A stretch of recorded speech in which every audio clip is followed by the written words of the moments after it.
Hi everyone. Today I'm going to be sharing about a small community group that I've been heavily involved in for more than 4 years. So this group is part of a much larger Singapore tech community. But given how small Singapore is, like literally, let's just say that most of us know each other and we overlap communities anyway. So as you can see from this title slide, I'm going to be talking about Talk.CSS. So talk, right, is a common English word. I checked the dictionary and it means speak in order to give information or express ideas or feelings. It can also mean converse or communicate by spoken words. CSS, on the other hand, is not a common English word. In fact, it's not even a word, it's an acronym. So what is CSS? Now, for the benefit of anyone who is not familiar with web development, right, CSS is an acronym for cascading style sheets. Style sheets are used to describe the presentation of a web page by telling the browser how elements on the page are supposed to be styled and laid out. So it is a style sheet language, right? And languages have their own syntax and rules. And as with any community that is made out of humans, everyone has their own opinion. And that's okay. It is a normal human thing. Naturally, there are also people who have opinions with a capital O. And a few developers, I would say, have opinions about CSS. So there's a sizable portion of developers out there who regard CSS as like, it's a bit inferior, it's like a necessary evil that is not real programming, whatever that definition is. Now, the thing about CSS is that it feels easy at first glance. It's just a bunch of rules. How hard can it be? So it's not surprising that some people who jump in expecting things to work in a certain way end up angry at CSS when their expectations are not met. If the world of programming was like high school, CSS would probably be that nerdy assy kid who gets bullied a lot, but is so talented at drawing and stuff. Okay, that was a very bad analogy, but it is a long-winded way to explain that CSS is not exactly winning any popularity contest at large. But let's move on to something more positive. Let's move on to the Singapore tech community. My first proper web development job was back in 2013 with a small Drupal agency that somehow thought it was a good idea to hire someone who had built all of 2 Drupal websites in their entire life. Don't get me wrong, I'm very grateful that they made this hiring decision. But because we were a Drupal shop, our bosses were sort of involved with the local Drupal Meetup group. So for some context, Drupal is this content management framework written in PHP. So the other Meetup group I was aware of at the time was the PHP user group. And that's how I got to know Michael Chen, whom I was endearingly introduced to as the godfather of PHP. I have since kept calling him Shifu, which translates to master or skillful person. Both terms are very apt to describe him. Personally, I'm a front-end developer, which means I mostly attended meetup groups that were web-related. But I also like hardware. So I was quite happy to find out about the maker scene in Singapore. Like I mentioned already, Singapore, not a big country. It is so small that I find out that many of my primary school friends and my JC friends end up knowing each other from university. Back in my day, there were only 2 options, so this is not a surprising fact. But you can imagine how easy it is for us to find out about other tech meetups whenever we attend one ourselves. So WeBuild.sg was this project by Sayani Basu and Chinmay Penhaka, which curated a list of all the free public tech events and open source projects in Singapore. And it ran from about 2013 to 2018 until it merged in with Engineers.sg. Now, Engineers.sg is this local community initiative started by Michael to answer the question, where are all the engineers in Singapore? And he joked that this was clearly a marketing problem because we were like, we are everywhere, right? So he started this one-man endeavor to record every tech meetup in Singapore he could attend. Because this was clearly crazy, friends and friends of friends joined in to help, and it became a volunteer group. So we also have things like Coby.js, which was started by Chion, another local community leader. We have things like Geek Branch SG. And these are really, they're more chill meetups where like-minded folks will just hang out, don't even have to talk about tech, but we naturally just gravitate towards this subject, And there's so many more across the whole spectrum of tech. Now here I mention folks by name, because at the end of the day, there is no community without individuals who put in time and effort to organize, plan, and execute. And these folks, these amazing human beings whom I see as community leaders, they have built something special. They have established a culture which is warm, inclusive, and welcoming. And they've emphasized the values and ideals of sharing knowledge, of helping each other out, and nurturing the local tech community into the vibrant scene that it is today. Singapore CSS is merely a beneficiary of such a culture and a community. So I probably attended my first Talk.JS back in 2014, and Singapore JS is this local JavaScript meetup group which started in 2013, still going strong today. Other meetups I went to, like the PHP and Drupal meetups, I also went to this Ruby meetup for some weird reason, even though I know nuts about Ruby, but like, you know, I guess it's all web technologies. Given that now, today is 2020, I doubt anyone even remembers their first encounter with me anymore. But back then, I would attend these meetups, maybe eat one slice of pizza, and listen to the talks, and I leave. I almost never start a conversation. Although I don't really mind like having one, you can talk to me, I won't talk to you.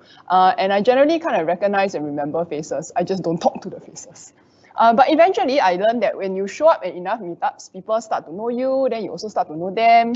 And I gave my first talk ever in 2015 at Talk.JS because one of the organizers was a friend of mine and he needed to find speakers. I would soon learn, once I became an organizer myself, that this will always be the problem that we face. So what did I talk about at a JavaScript meetup? Clearly nothing related to JavaScript.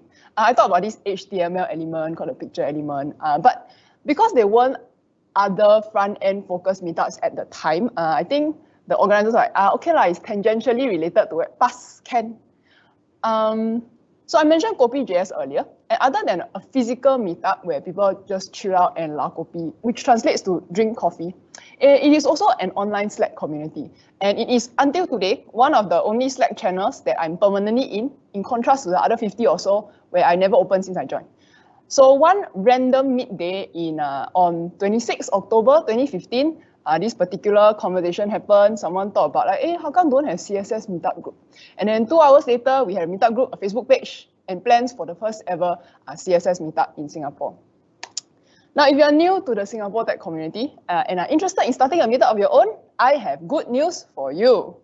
This is one of the easiest places in the world to start your own meetup, in my opinion. For the reasons that I've already mentioned previously. So as with any meetup, the two critical components are speaker and venue. So the venue bit, quite easy to settle. Take it from someone who had this stupid idea to have a different venue every month. Stupidest idea ever. Because when we started out our sister meetup, which was Talk.JS, was already regularly hosted at PayPal. Things have changed since then, but still, you know, like they were smarter than us, clearly. But what you would do, right, is you would take a peek at where other people host their meetup. And then you see, like, oh, this venue quite nice, like, you know, Microsoft. And then you go and ping the meetup organizer and they ask them to, hey, who your contact for Microsoft? And then they'll tell you, and then you connect, and then most of the time that's your venue set up. Sometimes you have to rinse and repeat a couple of times, but generally things will work out fine. And of course, you need to have some way to inform the local tech public about your exciting new meetup. For me, I had a benefit of having friends who ran meetups themselves, so I'll just like, you know, show up at theirs, and then when you like open mic announcement, and go and say, hey, so like this is us, we're happening at such and such place, at such and such date.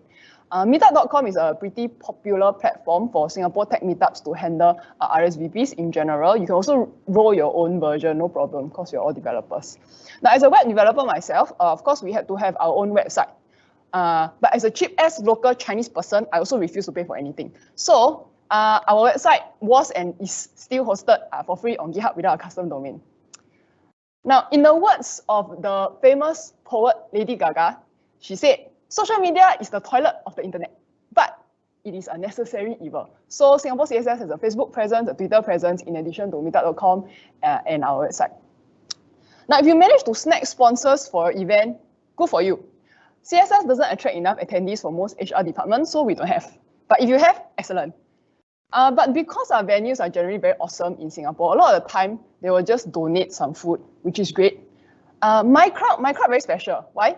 because my crowd don't eat. Like, seriously. But I know there are a lot of other meetups where, like, if you go late, the food 15 minutes gone. So, you know, you gotta like check your crowd. And I have to mention again engineers.sg because it's one of the most amazing things in the world. It is a platform that showcases the local tech scene and the community it is made up of. And they have been recording Singapore CSS since our very first meetup. So in total, we have like more than 120 videos already. Even though a couple failed along the way, for the most part, we have video evidence of almost every Talk CSS that has ever happened. And finally, depending on the amount of effort you want to put in, right, post-meetup housekeeping matters can either be non-existent or like me, at OCD, I update my website, got recap, got video, and then I send out a newsletter. But all this is very optional, so you do you. But like, it's not all smooth sailing. Some of you who organize meetups yourselves might relate to this. But I feel, especially for Asians, I feel asking someone to speak is worse than asking them to go dentist. Furthermore, the fact that CSS is not the most popular thing around is actually doubly challenging. I have no solution to this. The co-founder of Singapore CSS, Chris, who has since moved back to Australia since end of 2018, both of us, we used to have a handful of talks in our back pocket ready to invoke every time there is a speaker drop. If you look at our video archive, it's actually very often. So it's like either me or him speaking. Oh well, live. Attendance is also very sketchy because we're a free event. So everybody will drop out for reasons. Maybe their cat's sick, they kena support ticket at 5 p.m. or they got hot date, you know, a lot of unexpected things in life. So the drop-off rate is very high. RSVP numbers should be taken with a big block of salt. Personally, I like to make fun of this because I will like screenshot the number of meetup.com and then I annotate with emoji of aeroplane, a kite, pigeon. You only get this joke if you're local, never mind. Also, this has not happened to us very often, but sometimes the venue will renege on us fairly close to the meetup date. We have not cancelled a meetup because of that before, but we had to scramble to find new venue in short notice. And I usually fall back to the local hacker space. It's a small venue, but you can call on them at a very short notice, which is great. And it is true that the recordings done by engineers.sg are the best thing ever, but it is also true that sometimes recording will fail because we are cursed. No, just joking. It actually doesn't happen very often, but it's due to the fact that we always rotate the meetup venue, and given the complexity of the setup, the AV equipment at the venue sometimes just doesn't jive. So like, you know, bo pian, that one time no video.